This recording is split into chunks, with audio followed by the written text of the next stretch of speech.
Ravi Agrawal is CNN's New Delhi bureau chief. Follow him on Twitter, @Ravi Agrawal. The opinions expressed in this commentary are solely those of the author. New Delhi, CNN, India and the United States, the two largest democracies, seem like natural allies.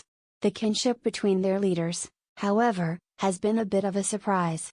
There are, of course, the obvious perceptual differences. President Barack Obama studied law at Harvard, relishes golf and prefers his suits sober, in dark gray or navy blue. Prime Minister Narendra Modi had a modest education, swears by yoga and readily wears flamboyant hats depicting India's diverse heritage. And then to ease the small matter of paperwork, Modi was a pariah in the United States just 1 year ago, his visa revoked over his handling of riots in 2002, when he was Chief Minister of the state of Gujarat. But what a difference a year! And a big electoral victory makes. When President Obama arrives in New Delhi on Sunday, he will have met Modi 4 times in 5 months, at the White House, at the East Asia Summit in Myanmar, at the G20 Summit in Australia and now in India.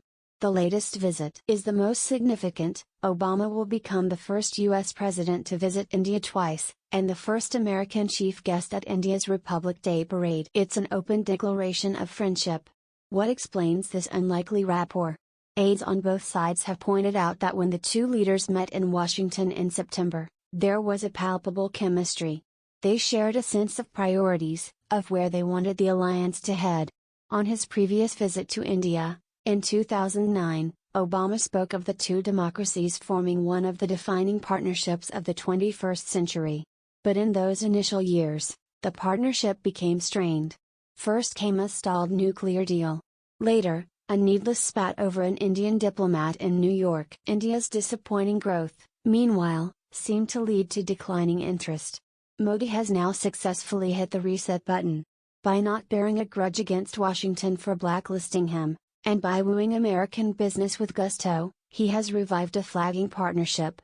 Americans who have negotiated with Indian teams under Modi say it's evident the new Prime Minister has been clear with his envoys, it's time to fix things with Washington. And so it comes down to Modi and Obama in New Delhi. Indian TV channels alternate between flashing banners saying Namaste Obama 1 minute and asking about deliverables from the summit the next. 4 days, teams in London have been hammering out a potential deal to trade civilian nuclear energy. There is talk of increased ties on defense, and on renewable energy. Climate change will be an important topic for both sides. India generates more than half its energy needs from the dirtiest fuel in common use, coal.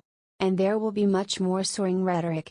On a visit earlier this month, U.S. Secretary of State John Kerry called for trade between the two countries to multiply 5 times. That will be unattainable for quite a while. It may be asking too much to judge the Modi-Obama summit through deliverables alone.